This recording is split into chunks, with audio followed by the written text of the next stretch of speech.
Hello, good morning, and welcome back to another session, Rumination with Andrew. It's indeed a wonderful privilege to be with you one more time to discuss a very important topical matter. Now, this morning, we are going to talk about the World Health Organization's international treaty regulations. And some of you might have been already aware that that is in the negotiation process.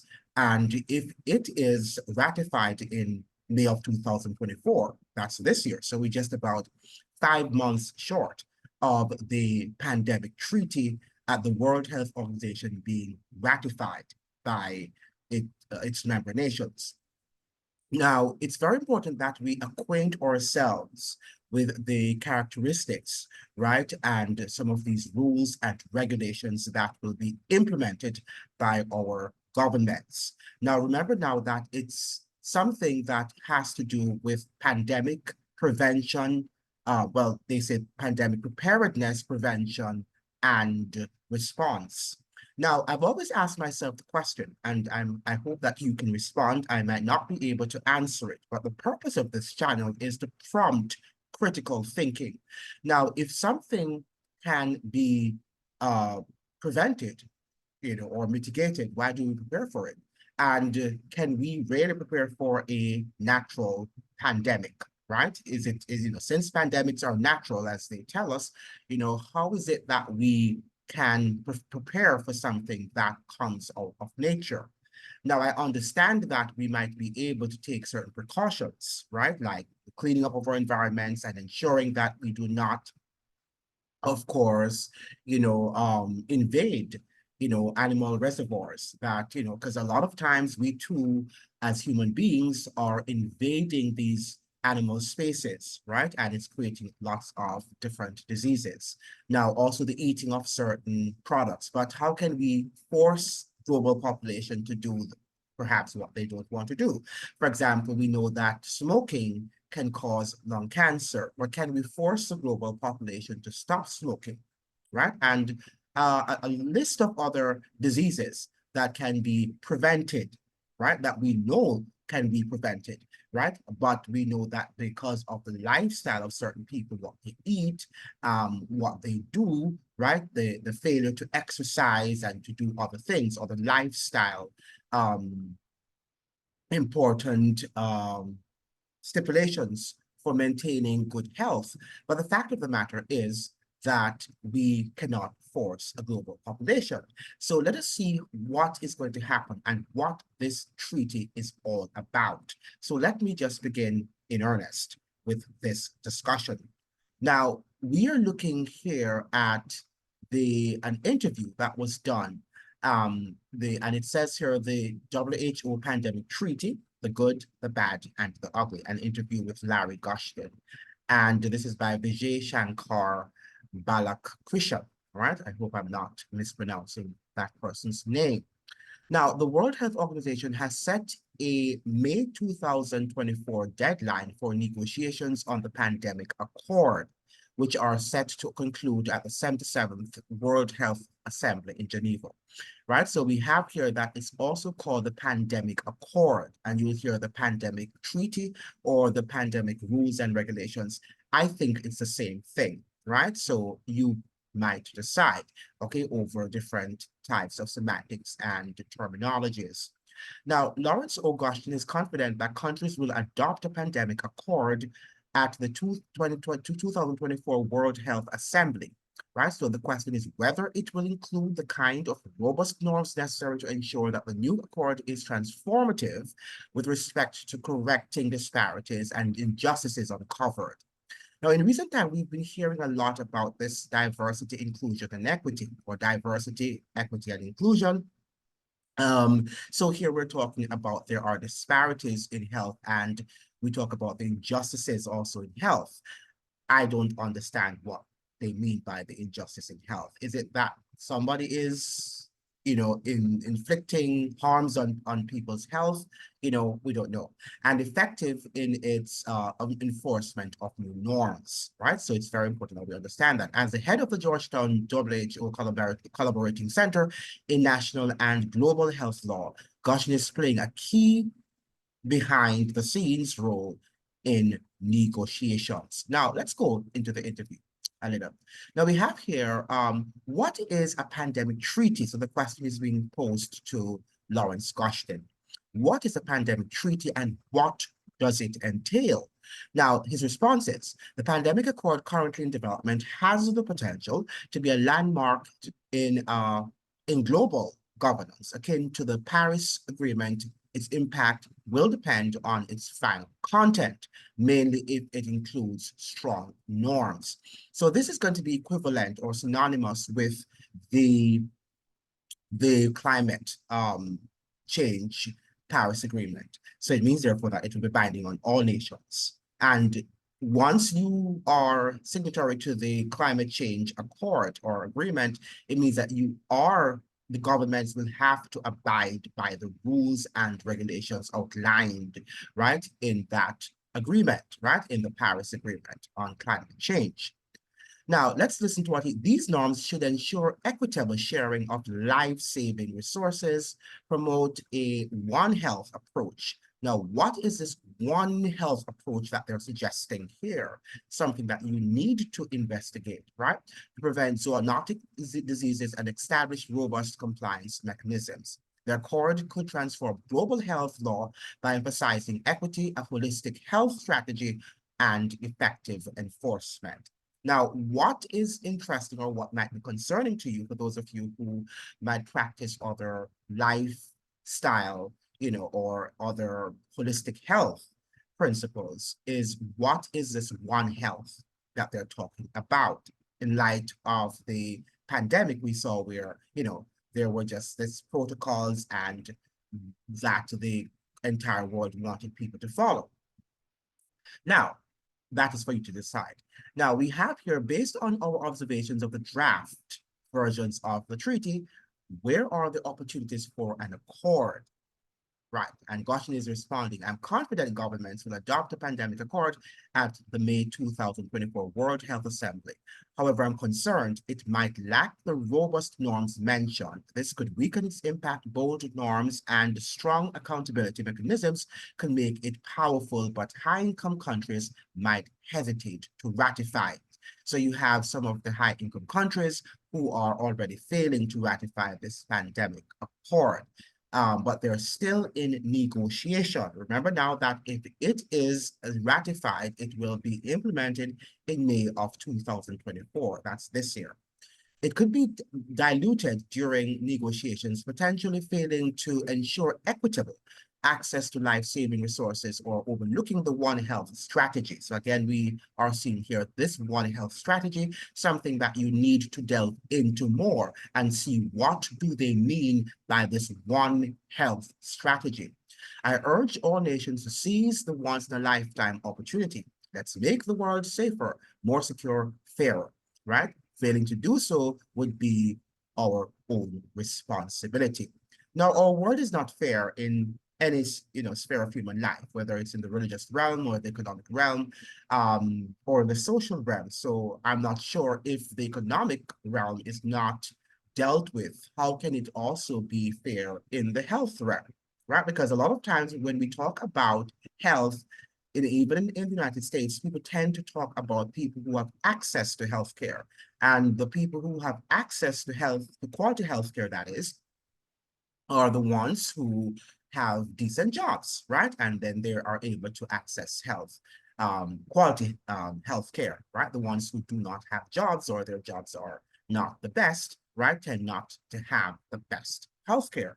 So the best way to deal with healthcare, particularly in the capitalist nations, among these capitalist nations, is definitely to improve on the fairness in the economic realm, right? To improve people's socioeconomic conditions.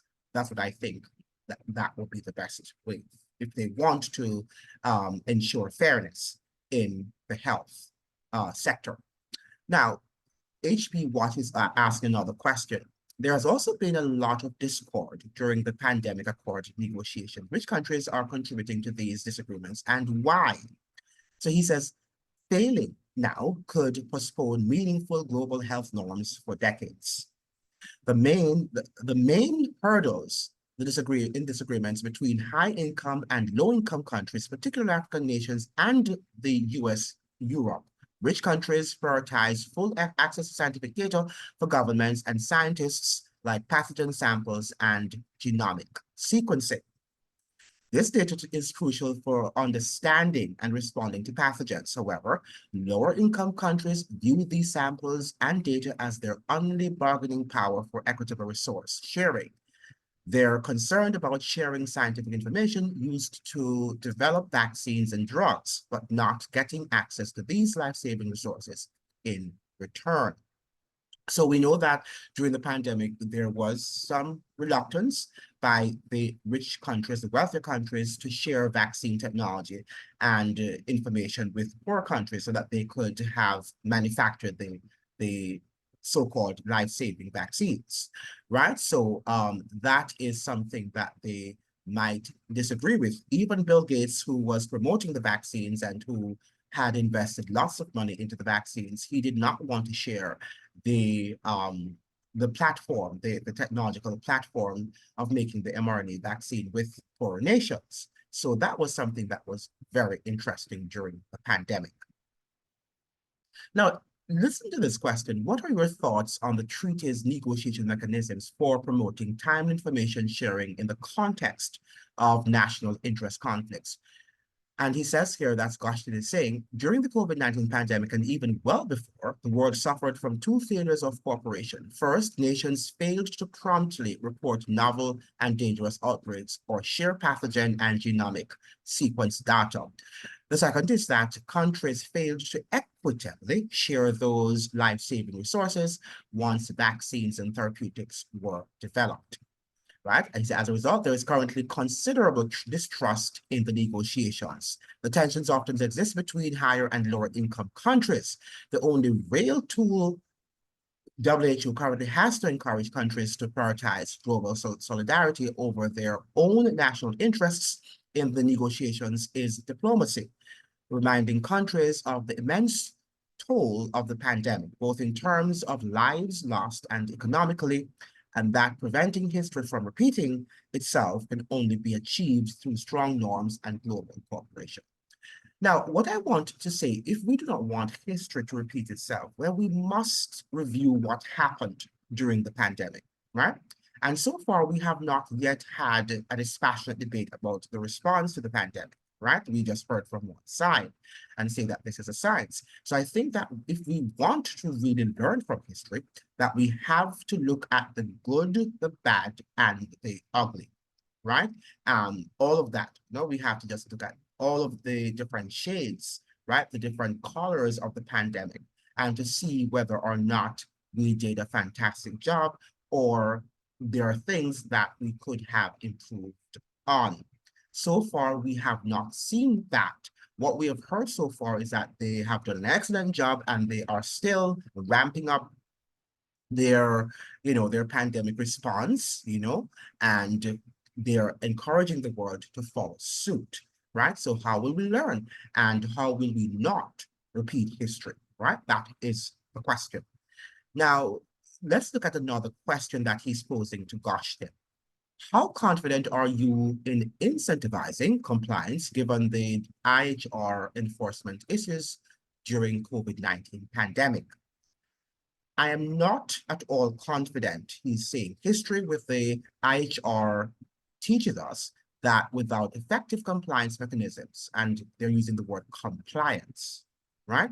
Means therefore that you have to do it, all right? Or you will suffer the consequences, right? Hope you're taking stock. Countries often won't abide by their international obligations. So you have to essentially coerce them, right? Because then they won't abide by their international obligations. Good governance requires better forms of accountability, such as an independent oversight mechanism empowered to investigate outbreaks or treaty violations and enforce commitments, fair resource allocations, and regular reporting on progress, with some scope for civil society participation. With some scope, right? But the authorities are the one who are going to be in charge. Now, let us look at this. What are the potential consequences of the draft Accords narrow focus on health-centric solutions? Right? So we have the issue of One Health is essential. Everyone knows that there are vast connections between human health, animal health, and the environment. So we're seeing here that all of these are interconnected, and they are to a great degree. Yet this requires intersectoral cooperation and governance, right? So if we're going to deal with this interconnection between health, human health, animal health, and the environment, we must deal with it from an intersectoral cooperation and governance at that level, right? So we have to do that from the intergovernance level. Interesting. The pandemic accord is a WHO instrument, and we must find ways to link to the law and governance of animals, right? So we have to govern the animals too, and to the environment. Relevant bodies include the World Organization for Animal Health, the Food and Agricultural Organization, the UN Environment Program, and the World Trade Organization. And once this organization is included, the World Trade Organization, that is something you have to look at very keenly, right? Because we know what happened to countries who signed on to the World Trade Organization and how their economies were ravaged, right? Because of the rules and regulations that were not equal or equitable in any sense of the word. Now, if you want to look what the World Trade Organization has done to countries, the poor countries, and you can view the documentary Life and Debt, right? Life and Debt. And I think Life and Debt was created and produced by Stephanie Black, right? So you can view that documentary Life and Debt, DEBT, right? Go and watch that film. I think that film can be accessed on Rumble. I don't think you can view that on YouTube. I don't think they have it on that. They used to, but I think that it has been eliminated. So if you want to view that documentary, then you can go to Rumble and you can access it there. The last time I checked, it was there, or if not, you can go on to another site or buy the DVD, right? Whatever suits you or is convenient to you now, or for you, I should say. Now, this kind on intersectoral coordination is largely absent in the current draft. Now, I'm going to end here with this. What's the debate on equitable access to medical countermeasures, intellectual property, trade language, and how will it influence the negotiations?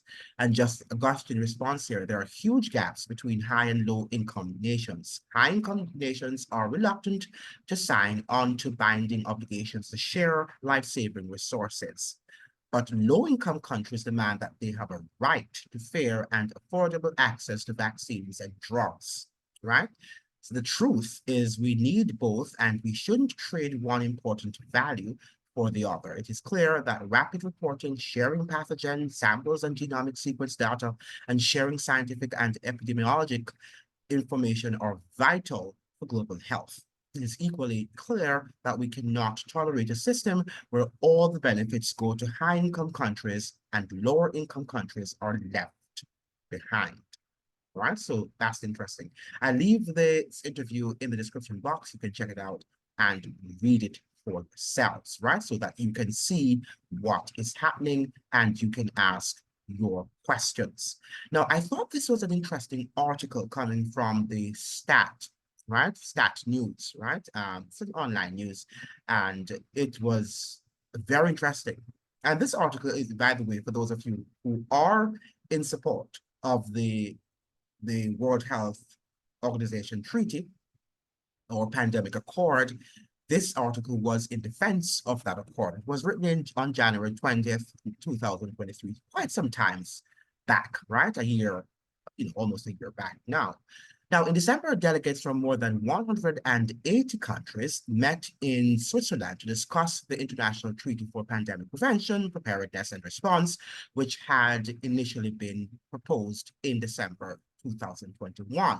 So that has been in the works from December 2021.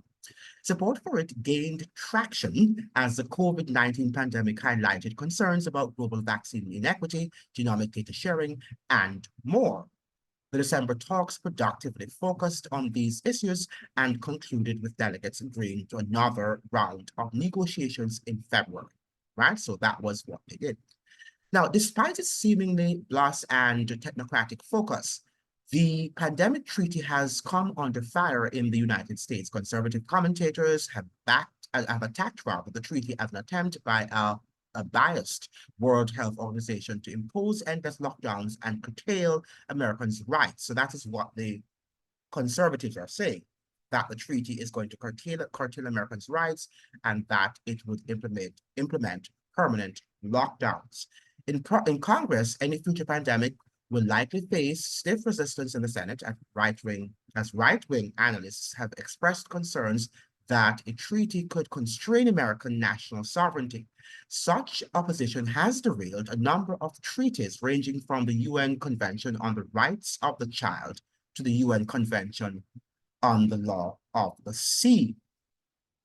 Now, listen to what they're saying here. Based on the current draft, the new pandemic treaty will greatly aid health around the globe. In 2020, poor data sharing between countries at the onset of the pandemic allowed COVID-19 to spread rapidly, including in the United States. Later on, shortages of vaccines in sub-Saharan Africa and Latin America fueled the rise of the Omicron variant that eventually surged in the US. This is what I had to ask myself. Is this information true, right? Was it because of the poor uptake of vaccines in countries like, Africa and in Latin America, is that the reason for which the Omicron, variant had spread to the United States? I don't know about that, right? I did know that the African nations fared well during the pandemic, and for that reason, there might not have been any need for that V uptake, right? But I don't know. It seems to be a little bit um, off. Let me put it that way, right? Now, this pandemic treaty, however, could help avoid such calamities. Provisions to facilitate data sharing between countries could help US scientists and public health officials make quicker and more informed decisions to limit the spread of a disease, which clauses rather on ensuring an equitable global distribution. So we're seeing throughout these articles that they desire to have an equitable global resource, an equitable distribution of global health resources. Now, if the WHO was biased against the US, a pandemic treaty would be a useful way to rectify the issue. It would give the US a powerful seat at the table, allowing it to use its diplomatic and economic weight to support the promotion of American and allied civil servants at the WHO. Now, remember now, when we talk about the WHO, we're not talking about when America supports it. It's not just the public sector, the government, but you also have private industries and firms, right? Private individuals and firms like the Bill Gates and so forth, the Bill and Melinda Foundation, right? So we need to bear that in mind, right? That it's not just the American government, but we're talking about powerful billionaires and other NGOs, right? If you will. Now, okay, so I just wanted to share that with you because, you can see that there is a general push, right? And that you can see that there is some sort of agreement in terms of this One Health principle that we all have to comply, okay, with the regulations, and it's going to be equivalent to the agreement that was signed in Paris on climate change. So that is something you need to be aware of. Now, this is an article that came from the Human Rights Watch, right? And this was published on November 7, 2023. So this is very recent, right? Draft pandemic treaty fails to protect rights. right? So we have the member states should include international human rights obligations, excuse me, in negotiated text, right? So we have here the World Health Organization member states should push for clear commitment or commitments to human rights protections in the text of a draft pandemic treaty being negotiated on November 6 to 10 for rights organizations said today. The current draft fails to enshrine core human rights standards protected under international law, most notably the right to health and the right to benefit from scientific progress, therefore risking a repeat of the tragic failures during the COVID-19 pandemic. So we have a right to scientific progress, right? So you must tell your government as much as possible that all citizens have a right, to scientific progress, whatever that means, right? But you can decide that for yourselves. The WHO's intergovernmental negotiating body is meeting to debate the draft of a new international instrument on pandemic prevention, preparedness, and response, with the goal of addressing the failures of the COVID-19 response and preventing another global crisis. However, rather than acting on the lessons learned from the COVID-19 pandemic, the current proposed text offers a weak framework for ensuring that countries will be accountable for maintaining a rights-compliant response to future pandemics. All right, so that is what this is about, right? That it needs to ensure that all pandemics, right, are rights compliant, right? And you need to let your governments be aware of that. You need to emphasize to your governments, to your sovereign governments, that their pandemic response needs to be right, all right, compliant, all right? Very, very important that you understand that. This is the position taken by 4 international human rights groups: the Amnesty International, the Global Initiative for Economic, Social, and Cultural Rights, the International Commission of Jurists, and Human Rights Watch, right? So much for human rights, right? We got to emphasize human rights, right? Because without human rights, we won't have the sort of diversity, equity, and inclusion that we so badly need in our societies, right? Absolutely. Now, the current draft that is in right now in the weeds, right, and need to be ratified in May 2024, the current draft of the treaty includes unlimited references to existing human rights obligations and compliance provisions, despite repeated calls from civil society to ensure a rights-based response to future pandemic, right? So everything has to be a rights-based compliant, and you need to understand that, right? So whatever is not, whatever violates that rights, right, then you know that can be punished, all right? So you've got to be aware of that. Now, for instance, the draft treaty says that the requirements for preparedness, readiness, and resilience are subject to applicable laws and national laws. But domestic law cannot be used as an excuse for failure to comply with provisions in international treaties to which governments are party, all right, or with customary international law. You've got to understand that. So if your sovereign laws, right, do not comply with these international global laws, health laws, then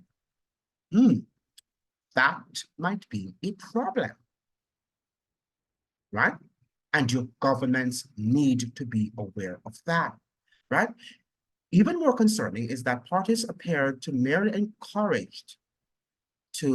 be encouraged rather to adopt policies, strategies, and or measures, but not to comply with specific laws. This approach significantly weakens the accountability of governments or governments to carry out preparedness, prevention, response, and recovery in accordance with international human rights law, right?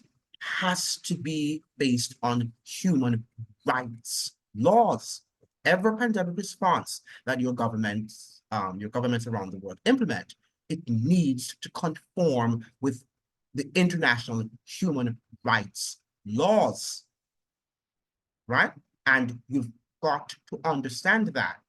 You've got to take stock and stop thinking that these people are not serious. These people are serious, right? We are the ones who, most of the times, are not serious. Now, um, human rights standards clearly establish that scientific progress must be available, accessible, acceptable, and of good quality to all individuals and communities. Sounds very good, right? Until governments must take steps to ensure that everyone can access the applications of scientific progress without discrimination. Everyone, everyone, right? Now, wouldn't it be nice if we lived in a world without discrimination? Is this a utopian idea, right?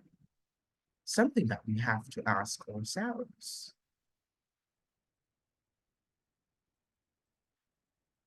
The new treaty should reiterate that governments are required under international human rights law to strictly monitor and regulate private actors when they are involved in financing and the delivery of healthcare, ensuring that all their operations contribute to the full realization of the right to health, right? So it means, therefore, that if you go to a private hospital and they might not be in compliance with certain regulations or stipulations by the government, they can be disciplined because it is your right. It is your right to have health care. So, for example, if you want an abortion and you go to, you know, a Christian hospital and they might not be pro that thing for abortion, and if they decide that they're not going to do the abortion, they might be in trouble because it is your right. It is your right to have an abortion, according to these people here, right? Because that is this one health doctrine that they are trying to implement in this pandemic treaty or pandemic accord. So our healthcare infrastructure is being, as if you will, totally revolutionized. They're revolutionizing entire structure, right, of what we know today as our healthcare system, all right? But the draft fails to incorporate the human rights framework on strictly monitoring and regulating private actors in healthcare, as well as preventing any harmful impact of private actors' involvement in healthcare on government's capacity to effectively respond to pandemics. So, the government here is in charge, right? And any other private organization or private persons, I must say, who dare challenge government might necessarily find themselves in, I should say, find him or herself in some sort of problem. For example, the new text includes that state parties should promote collaboration with relevant stakeholders, including the private sector, without clear human rights guardrails. So everything has to be guided by rights, right? Now, the COVID-19 pandemic was both a health and human rights catastrophe, without clear and binding commitments to human rights law and standards leading up to and during public health emergencies. The crisis gave way to a ripple effect of human rights violations and abuses. Governments enforced lockdowns, quarantines, and other restrictions in ways that were often, or in ways that often were disproportionate to the public health threat and undermined human rights. How dare they? In some cases, governments weaponized public health measures to discriminate against marginalized groups and target activists and opponents. I don't know if the human rights watch agencies were actually telling governments not to do it. I didn't see them a lot during the COVID-19 response. Did you? Did you hear from them? Were they talking and saying that the mass lockdowns could have been weaponized against these countries' citizenry? I don't think I heard a word from them. Their presence was not felt during the pandemic. Let's say that, right? But that is what they're now telling us, that they are the guardrails organizations against any form of abuses of human rights. The COVID-19 pandemic underscored the need for a social safety net and the consequences of failing to substantively account for the social and commercial determinants of health. While the current draft recognizes the ways in which the COVID-19 pandemic exacerbated inequities, it does not explicitly commit governments to effectively protect the rights that guarantee key underlying determinants of health, including social security, food, education, housing, water, and sanitation, without discrimination. Right? Very good. Very good. I'm happy that they are doing that, and very soon we will be able to live in a world without discrimination. Fascinating stuff, right? Some things that we have to think about, right? Because right now, whilst we are going about our daily business or businesses, there are people there in the world who are working on this draft, on this pandemic accord, on this pandemic treaty, right? And I have read to you some important facts in terms of what they are doing and what this treaty is all about. But we've been looking at, we've heard some buzzwords such as compliance, right? That you must, if you're comply means that you have to do something. So it's going to be compliance reliant, right? And then we heard about the One Health, right? That everything is going to be done based on this One Health doctrine, this One Health philosophy. Another thing that we've learned is the fact that it has to be rights-based compliant, right? That the treaty will implement, right? And will ensure that human rights compliance stipulations are observed, right? And governments will be held accountable, right? If they abuse the human rights of their citizenry. Now, this is something that we have to reflect on. I just wanted to bring these things to your attention. I hope that you are also interacting with these pandemic treaty stipulations and regulations, and that you will share this video with as many people as you can. Please like, share, and subscribe. That's the only way that we'll be able to build our community. And YouTube is already fighting against my videos. It's obvious. I've seen sometimes where some of my views, like last week, was it Sunday, I had a video that had 247 views. And then, later on in the week, on Wednesday, I looked at the same video, it had 238 views. I'm not sure what is happening. So you need to like the video. You need to share the video, that the algorithms, they can push the video along, because already, they're doing their own stuff. Very mysterious platform right now. Not sure sometimes what it is about. But please like, share, and subscribe. Thank you so much for joining, and I look forward to seeing you in the next video.